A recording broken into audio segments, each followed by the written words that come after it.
there. Welcome to a new Next Big Thing podcast. Thank you so much for joining us.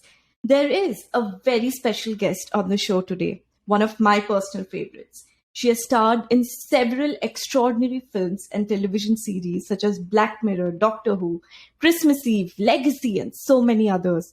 Currently, she plays La'an Noonien-Singh in the Paramount Plus original series Star Trek Strange New Worlds, and her performance has received excellent reviews.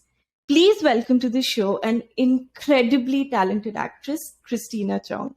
Hi, Christina, how are you today? Hello, Swana. Thank you for having me. Thank you for joining us.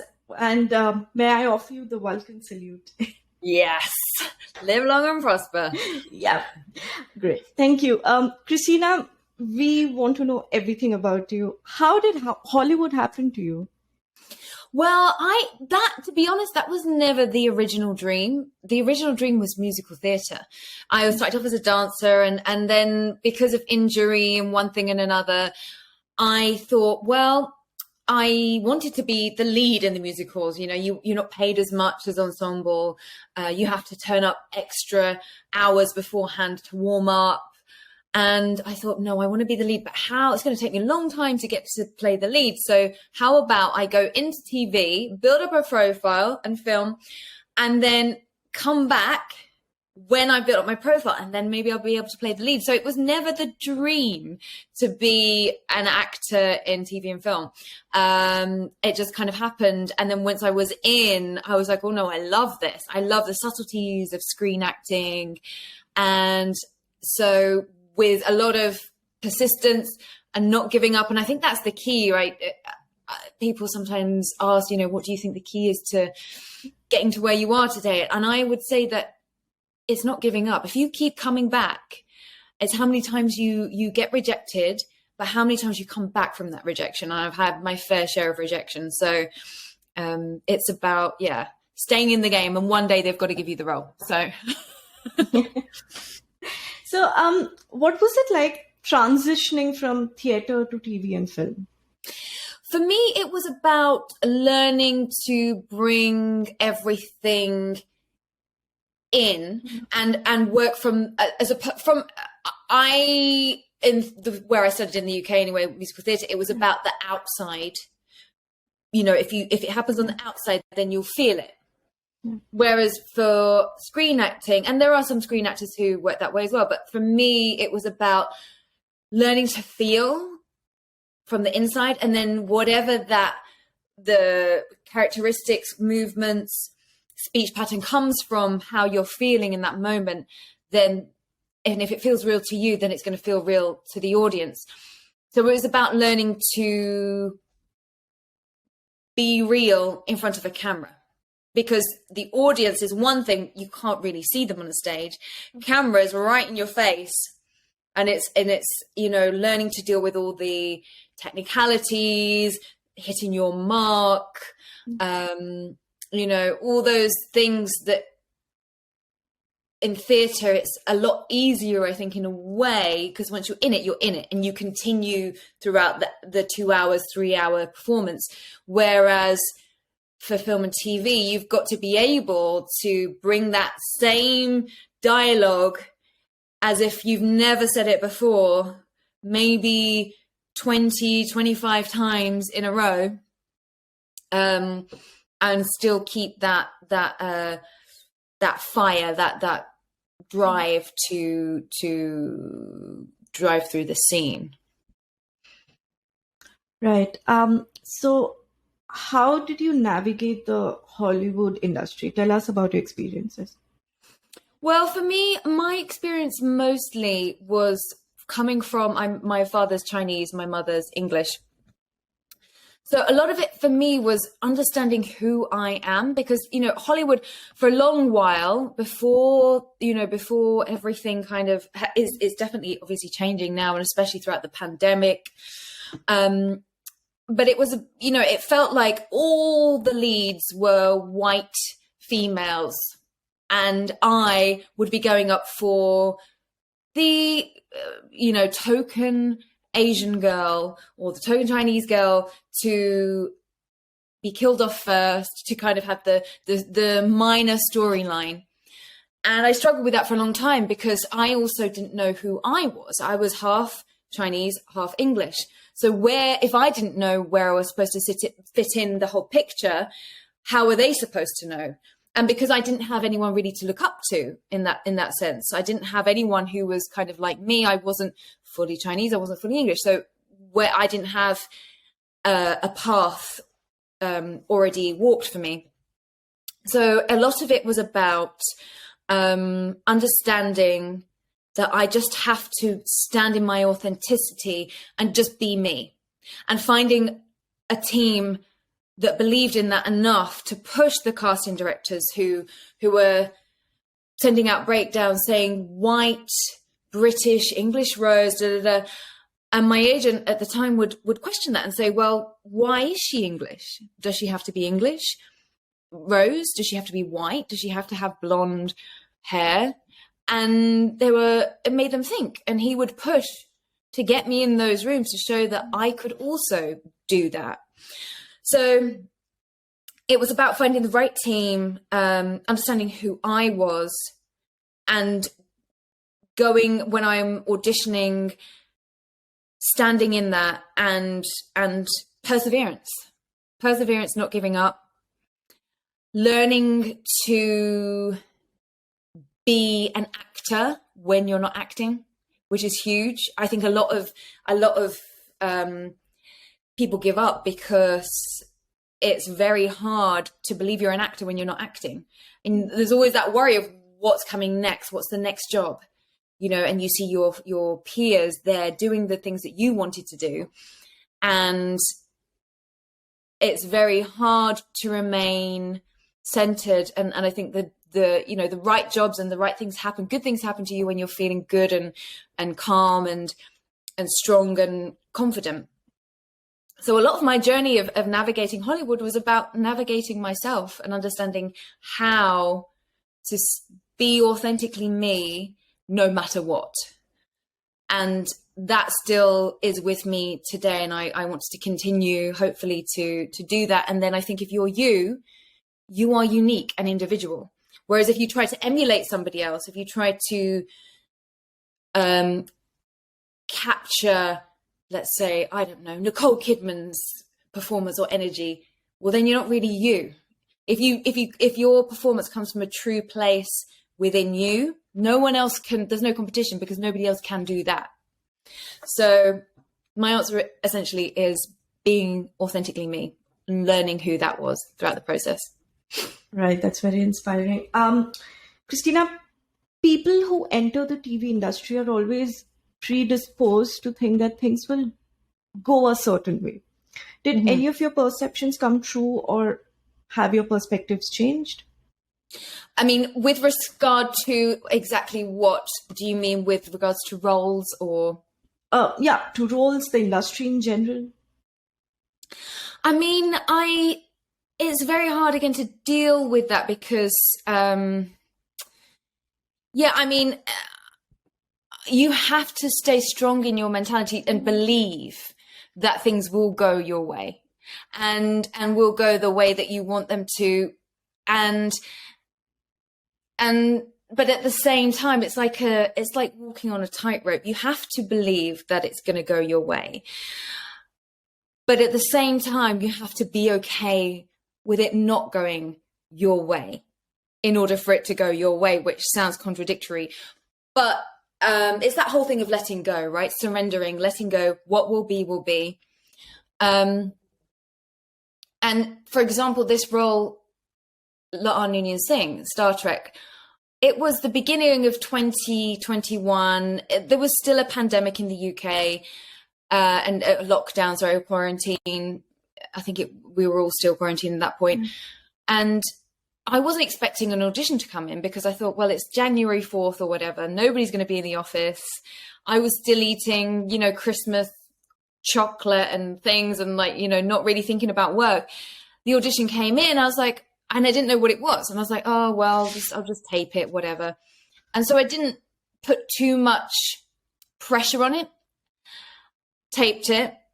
Found out that they wanted to test me over a Zoom call. And still, I think at that point I did know what it was, but because I wasn't a Star Trek fan at the time, there was no real desire and need for me to get the role, because I thought, well, it's Star Trek, wasn't my thing.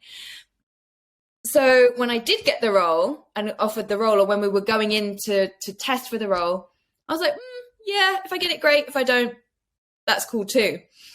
And so I think not being attached, not needing it, is actually the key to getting it, and trusting in a higher, bigger energy, whatever that is for you, the universe, God, whatever it is, trusting that if it's for you, it will come to you. And if it's not for you, there's something better around the corner. And I have to believe that.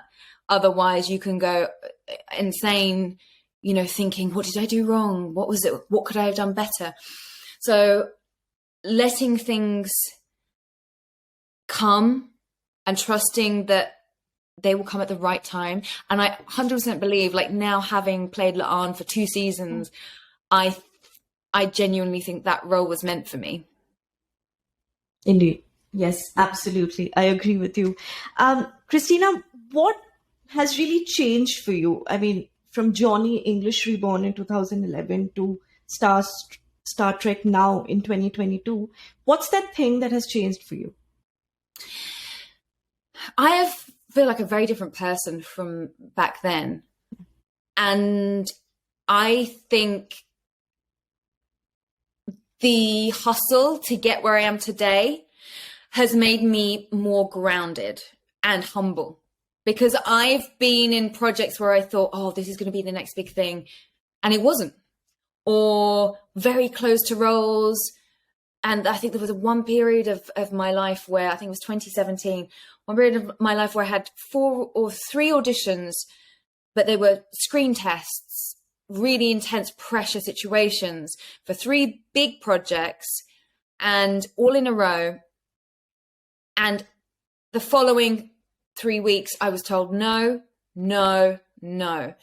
I have had so many situations like that where I've got so close to the last 2 and not got the role, that I understand the struggle of the actor. I understand what it is for other people coming up. It's maybe more empathetic, I think, and more grateful to be where I am. I don't take that lightly, that I have a role in an incredible show, that I get to play such an amazing range, even though I'm this stern La'an. There's episode 8 of the show where I play 180-degree opposite of La'an. So that, being grateful, and also, again, because it's like peeling an onion, right? You more and more, you uncover those layers of you, and I think I'm more confident and more grounded in who I am, and therefore I feel I can give more. I have more to give. I'm not trying to get things as much anymore in my life. I'm trying to see, how can I help others? How can I service the show? How can I be of use to this, whatever that situation is? Right. So how does Christina Chong compare and contrast with La'an Noonien-Singh? I'm very different. For a start, I laugh a lot. And La'an Noonien-Singh doesn't really laugh or smile.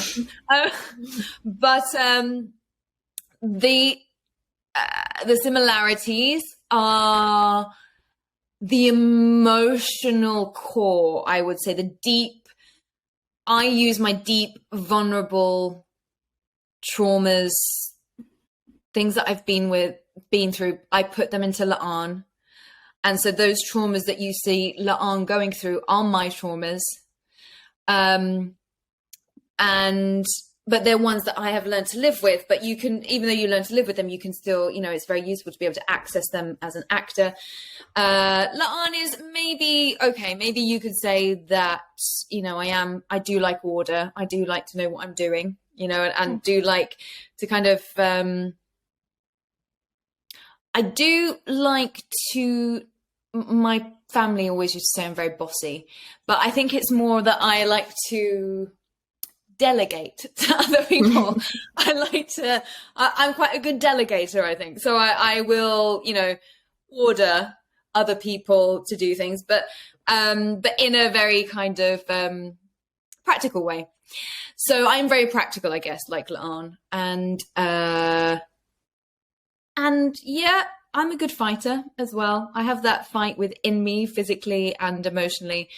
But in general, I laugh a lot and I'm quite happy, whereas I don't think La'an necessarily is. Wonderful. Christina, I just want to circle back to your childhood. Mhm. What was it like growing up in the UK? It was weird because of things I'd mentioned before. It was weird because I wasn't really brought up in an area that I had anyone that I could identify with. So I was bullied a lot for being of Chinese descent. I was made to, it made me feel I was less than. I wasn't worthy. I would put other people, if you were white, you were like on a pedestal for me. So but those issues actually served me because it made me have to do the work to understand that I'm not less than, I'm equal to, we're all the same, we're all made of the same thing. And I think it also set me up as well to, because it's almost like I didn't want to, because I was bullied for it, it's almost like I didn't want to associate myself with my Chinese culture because I knew that part of me was what was being bullied. So it's almost like I repressed that and kind of just ignored it. But as an adult, what that's done has made me now revel in it so much and really get to know it. Like I'm creating a show at the moment, which I'm writing, which is to do with my life story and my family story and my culture. And so it excites me now, and I'm so happy to be of Chinese descent now, and so grateful for what I've been given. So it's almost like sometimes I think as a child, our issues or our hardest things that we go through are actually setting us up for what is meant for us, our purpose in the future, because everything is two sides, everything has polarity. And so I think that hardship actually paved the way for the opposite of that, which was to really embrace it, and has really helped me now being of minority, ethnic minority. So. Right. Do you find the current situation in England to be different from what you experienced as a child? Yes, 100% I do. I feel like now it's celebrated to be ethnic minority. And I think as well, obviously there's still a long way to go, but even in my industry, now I have some of my friends who, it's almost like it's turned on its head. Some of my friends who are white are now going through things that I went through back in the day, at the beginning of my career, not having those lead roles anymore that were, not having them, but there being less of them. So, and I think, that balance, it does have to come, sometimes you have to balance the other way too far in order to come to an equilibrium. So yeah, I think it's definitely changed. There's obviously a lot more diversity, inclusion, equality that wasn't around when I was a kid. Yeah. And I think the support and inspiration you received from your parents has been outstanding. What effect did that have on your career and even how you saw yourself? My mum and dad always used to say to me, if you work hard enough, you can do anything you want. And that always stayed with me. And I was like, okay, so I'm going to work really hard and I'm going to get what I want. And then my mum always used to say to me as well, we used to watch Charlie Chocolate and Charlie, what's that Willy film? Wonka. Willy Wonka and Chocolate Factory. Yeah. And I used to, you know, with the original film, and the girl who has the father, and she goes and she wants her, I want an Oompa Loompa now, Daddy. And Veruca, her name is, that's it, Veruca. My mum used to call me Veruca because I would stick my foot in. If ever I wanted something, I was like, I wouldn't give in. I would stand my ground, and eventually she would give it me. So even though she maybe didn't realize that she was actually helping me, and still this sticks with me today. If I really want something, I'll get it. So I kind of have that mentality, because I think your parents' voices are your inner voices as an adult. So those little voices, good or bad, are actually your parents' voices. You know, the fears or whatever you think, oh, I can't do this, I can't do that. Well, who told you you can't do that? Who told you you could or will succeed? So my mum as well, she was 100% there for me as a kid. She would take me to dance classes, wait outside for me, or my brother and sister in the car as well, waiting for me. There was a lot of things that my mum gave up in order to help me. And my father worked really hard to provide. We didn't have much money. We lived in government housing. So all of those things were kind of against me, but I still managed to get there by sheer will, I think. And if I hadn't had the support from them and the belief from them that I could do it, and also my siblings have been huge in helping me and supporting me, and you know, kind of being my sideline team, cheering me on, saying, you know, helping me, guiding me. They've been amazing. So it's my whole family has supported me. Right. Still do to this day. Right. Very inspiring. Christina, I wanted to ask you a very covert question right now. You spoke about diversity. So one, when it comes to diversity, what does that mean to you right now? And two, is it necessary to create a pipeline for diverse talent in Hollywood? 100%. So number one, diversity for me means actually representing the world as it is. Number one, how is this world? What does this world look like? And we should all be equally represented in the arts, in order to educate, to teach, to inspire. And so for me, it's about telling those stories, but I think how it has to happen, like I have had this conversation before, I think putting somebody in a role just because they're Black or just because they're Chinese or just because they're Asian, I think actually what diversity pipeline we should be building is giving the opportunities for those stories to come forwards authentically from those cultures. And so I think the key to the diversity pipeline is into Hollywood is making room and making choices when we're choosing scripts and things, choosing the scripts that are authentically written from our ethnic minority stories. It doesn't have to just be, obviously diversity is a whole bunch of things. It can include gender and, but I believe, how can Hollywood make those stories if they don't know what those stories are? So I think it's being aware and having people in high positions in the studios, the people who are making choices to be diverse, to be of an array, and a real representation of what our world is like. And therefore, hopefully that comes through in the productions that are made.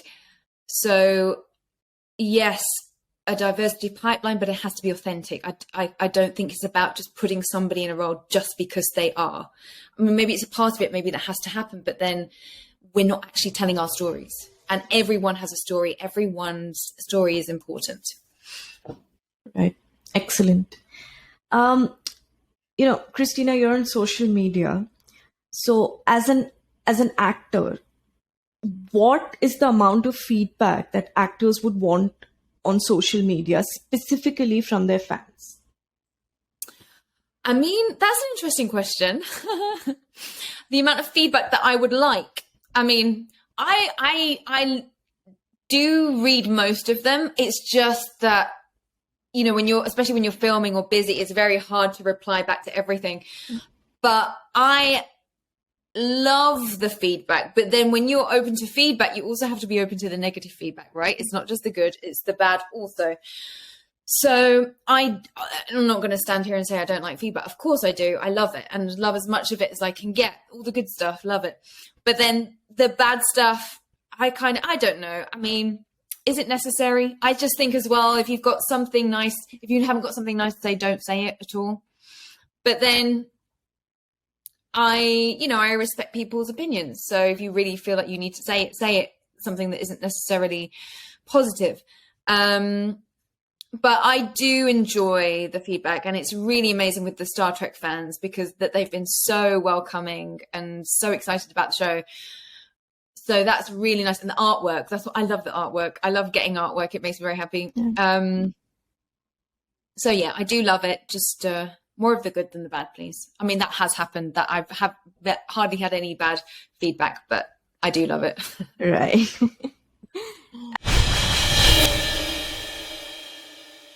I read in your previous interviews that you were not a Star Trek fan. So was it challenging for you, given that Star Trek is such an iconic show and that fans relate to the characters in almost a realistic way?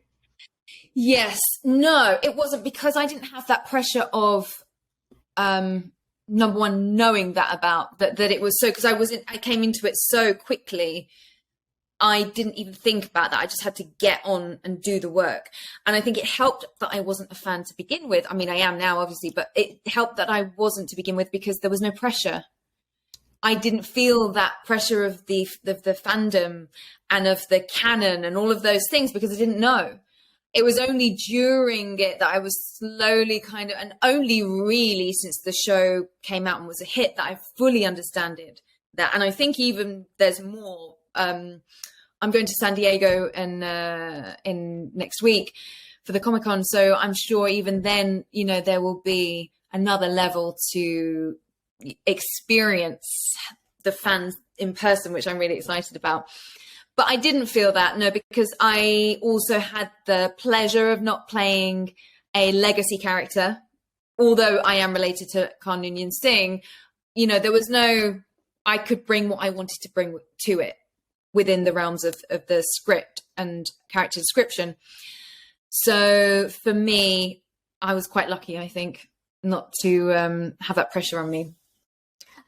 Is there a character in Star Trek that you would like to play apart from your own? I think I'd like to be number one. I'd like to be number one. And I think maybe one day La'an will be number one. Who knows? La'an, number one's very fun. I love working with Rebecca. Other than that, I'd also like to be a captain. I'd like to be the captain of the ship, Maybe Captain Pike. Captain Kirk, sorry. That's Pike. Okay. Captain Kirk. Maybe a Captain Kirk, but a female version, Whatever. Has there ever been a female captain? I don't think there has there? No. I don't think so, no. No. Female captain of the ship, then. That's what I'd want to be. Excellent. So, I believe the filming of the show also has a strong Canadian connection. Tell us about that. Yes. So it's all filmed in Toronto, in Mississauga. So for both seasons, we have our studios in Mississauga, and then obviously there are some bits here and there that are filmed on location around Ontario. And it's interesting because we were locked down for the first season, so we didn't really see it. I mean, I didn't see it. I didn't have much time to go and experience it. And the second season, COVID is still, we had to be careful where we went and what we did. But Canada is an amazing place to do the show. And even season 2, and without any spoilers, season 2 will definitely see more Canada. Oh, wow. Yeah. Really? So that's not a spoiler, but a little bit of info. Yeah. Great. I also read that the cast formed instant bonds and friendships in the show. So how was that for you? Because we were all away from our families, a lot of us. We were in this bubble. We were put together into this, and most of us, apart from Ethan and who plays Spock, and Anson, who plays Pike, and number 1, Rebecca, those 3 obviously had done Discovery before they knew each other. But other than that, the rest of us, this was like a huge job for us all. So we were all in the same position. We weren't allowed to socialize outside of work. So all we had was each other. And so it was very kind of, the bonds weren't instantly made because it was a bit, we were in the same position, but it took time to kind of get deep because we only saw each other at work. So, and there's only so much you can talk about at work before you're going on set to do a scene. So I think it comes from a place of a lot of us have struggled to get to this, where we are, in our careers. So I think we're all very humble. We're all very grateful. We're all very grounded and know what it is to have this opportunity. So I think we all connect on that way.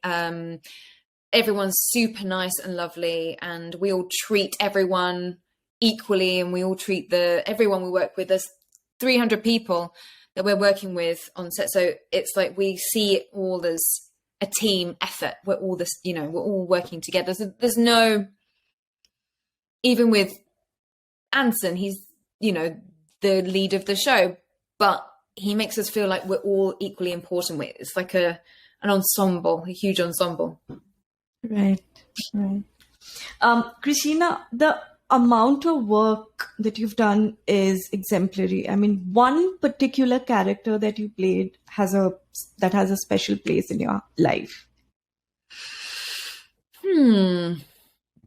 I would say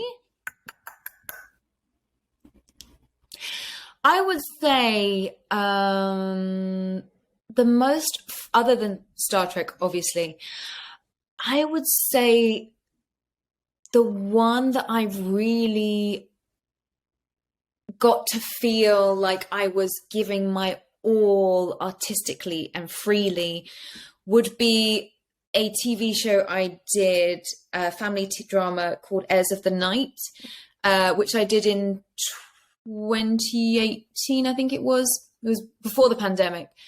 And in that show, it kind of went under the radar. It was a 2-season thing about these vampires, and most of the cast were teenagers, and I played one of these teenagers' mother, and I got to play a mother actually for the second time I played a mother, and also got to play a vampire. Oh wow. And it was all filmed in Croatia and Latvia and Lithuania. And it was in Croatia during the summer, and Croatia is stunningly beautiful. I would swim in the sea before work.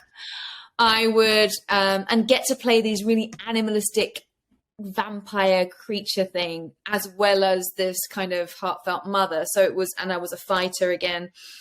That, and the other job that I really, really, really touched me was a job called Of Kings of Prophets, which was starring Ray Winston. It was for ABC.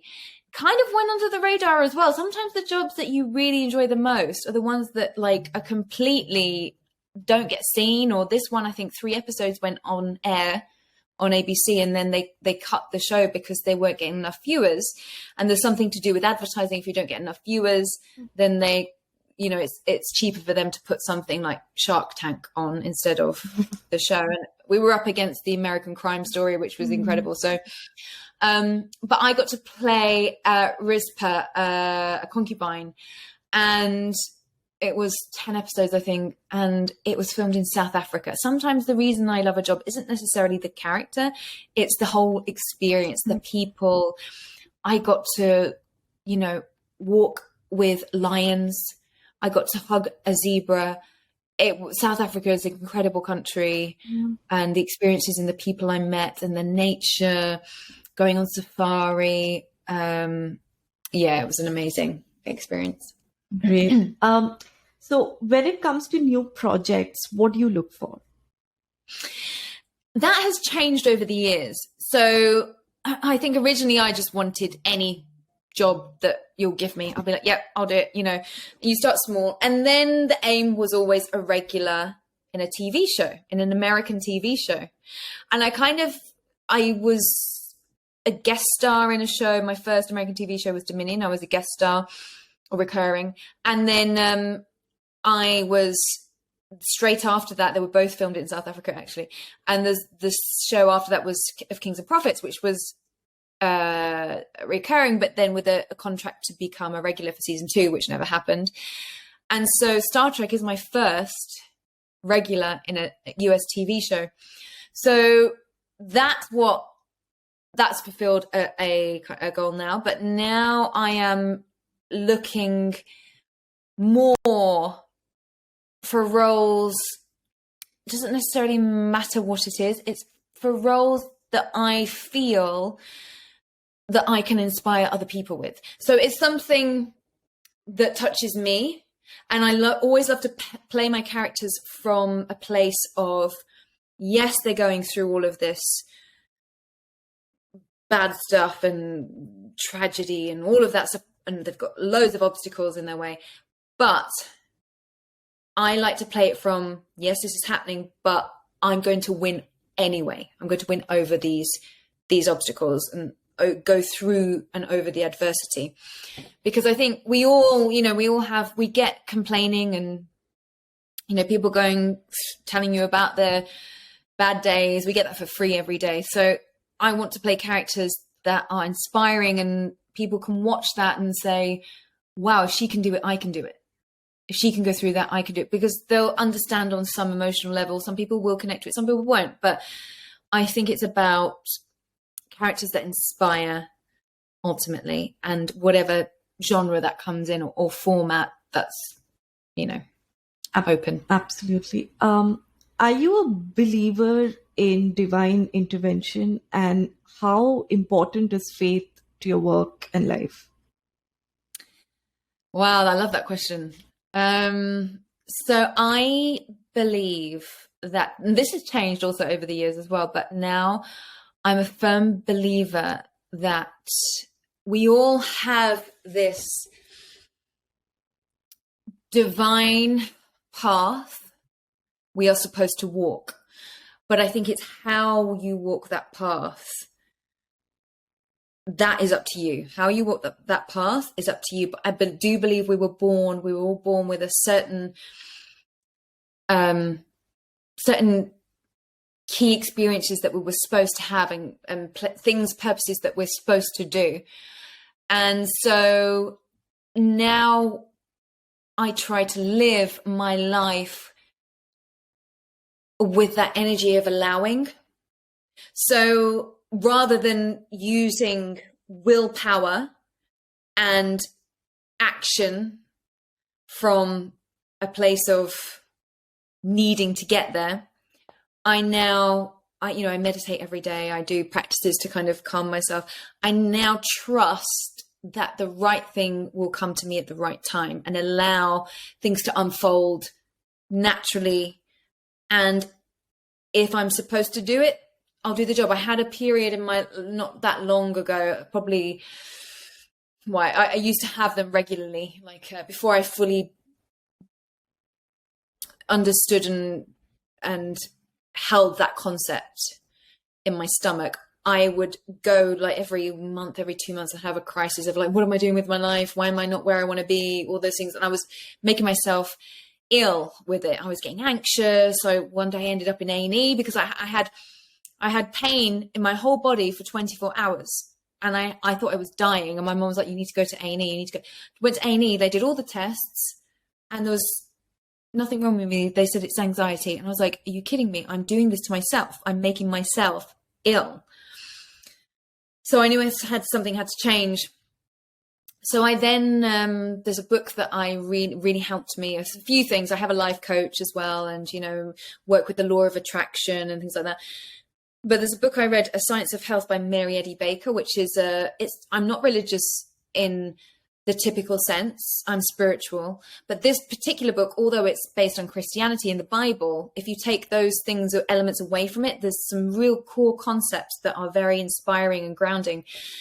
And I took those and that's what helped me to trust, there's the saying from the Bible, God's will, not thine. And I think a lot of religions have a similar thing, but in their own way, right? God's way, God first, not. And for me, that God is the universe. It's not. I don't necessarily believe in a God, but the universe, that energy.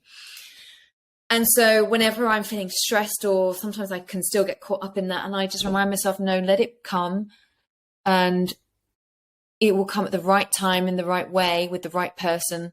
And so now I had to give it up. It's almost like I had to give up. I had a period where I was like, right, okay.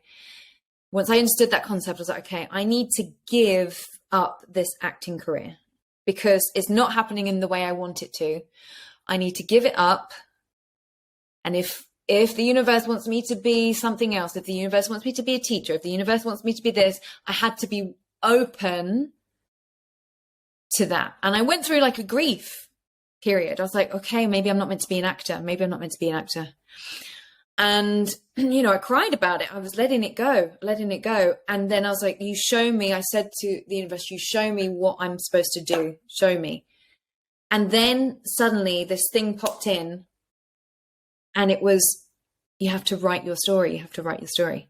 And I opened my computer and I just started crying. And I was like, wrote this TV show, which I'm now working on.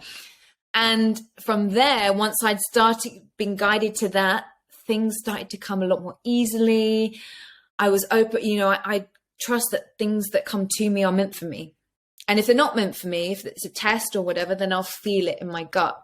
I try to live by guidance as opposed to my mortal mind, Right. You spoke about anxiety. Is it possible that fans and the media sometimes overlook the mental health of actors? I don't think, maybe, but I think that is the actor's responsibility to take that on in the way that helps them best. So, for example, there was a point once the show had come out and I think it was close to the premiere, and we found out a few episodes in that it was 100% certified. Everyone loved the show. And suddenly I felt this huge amount of pressure and anxiety. I was like, oh my gosh, like I actually now have to, before I was just like, whatever. And now I'm like, oh God, now I really have to pull it off, and we were still filming season 2. But then that's on me. I need to learn how to deal with that.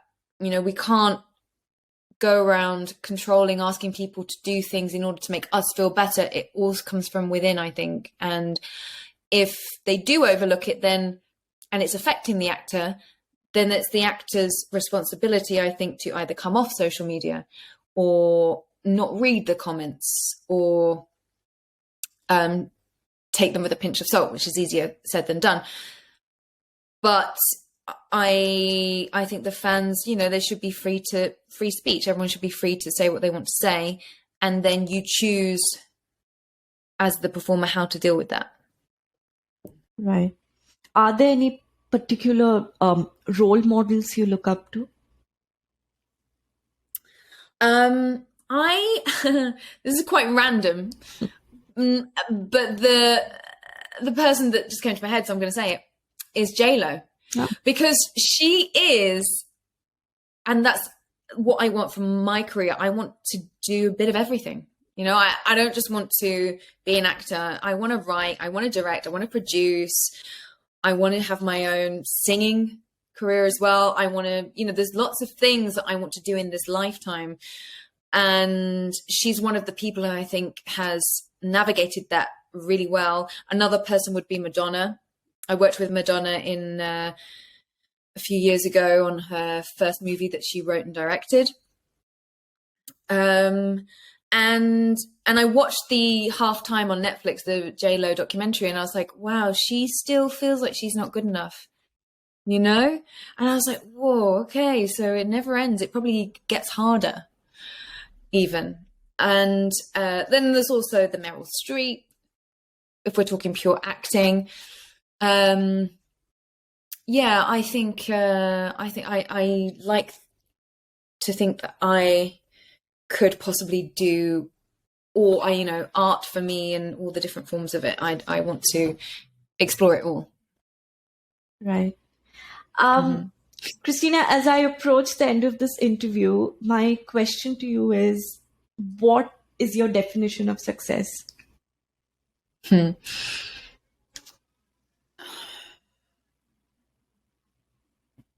I think the definition of success is to be happy with where you are right now. To be loved, to feel that in the moment and happy with where you are right now, I think is success, because all that exists is this moment now anyway, right? Therefore, we all have the same access to the same thing. And therefore, we're all equal and we all have our own success in each moment if we can see it. Because we're so conditioned to be thinking forwards and thinking, oh, I want this, I need to get there, I need to get here. But actually, if you look back and see where you've come from, you are a success. So in that moment, you are a success. So I think being okay with where you are, being happy with where you are, I think is success. Wow, I'm inspired. Christina, my final question to you is about the message that you'd like to give to young and aspiring actors who look up to you for motivation. Mm-hmm. My biggest thing as an actor coming up was believing there was competition, believing that there's one role and I had to compete to get that role. And I struggled with that because I would see my peers get it and I would see somebody, you know, all these people get it over me. And there was this fear that there wasn't enough to go around. But what helped me was the understanding that, you know, there's a divine path for everyone. What makes your path, what makes you happy is being on your path. So if you had got that role and you'd have been on her path or his path, you wouldn't have been happy ultimately. So the things that come for you because it's the best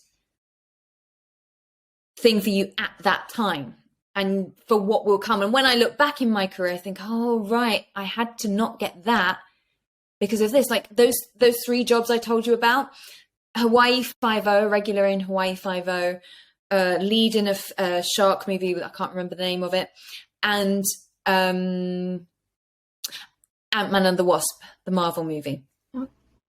This now is way better than any of those things for me, artistically. It's allowed me to do things I've been able to, especially in season 2, fulfill childhood dreams in this show. So now if I look back, I could have still been in Hawaii Five-0 now and not have been able to do Star Trek. So ultimately that was the best thing for me, even though I was devastated when I didn't get any of those things. And the other thing would be that we are all made of the same energy. We're all made of quarks, atoms, whatever you want to call it. We're all made of the same thing. Even this computer is made up of the same thing we are. It's a different density. It's a different vibration, but we are all the same thing. We're all one. So therefore, if we see it like that, then the girl, let's just say the girl who does get the role, and also we're obviously more or less developed in different areas, but essentially we're made of the same thing. But there is a part of you in that person who gets the role, and there's part of her in you. And so a part of you got that role. Yeah. Celebrate, because part of you got that role. She's doing it for you. It's easier. It's great. She's doing it for you. But we are, it's like, this came to me actually in an audition where I was in the waiting room for an audition. For some reason, I was nervous that day. I was like, why am I so nervous? And it suddenly came to me in the moment. I was like, oh, because I think it was a time where I hadn't been in the room for an audition for a while, had to go in the room for the audition as opposed to taping. And I was like, oh, I'm going in to just act with myself. Because she is the auditionee, and the producers and the directors, they are me. So I'm just going in to have fun and workshop a script with different versions of myself. And that just calmed my mind right down. So I think celebrate other people getting the role, because that is you getting the role.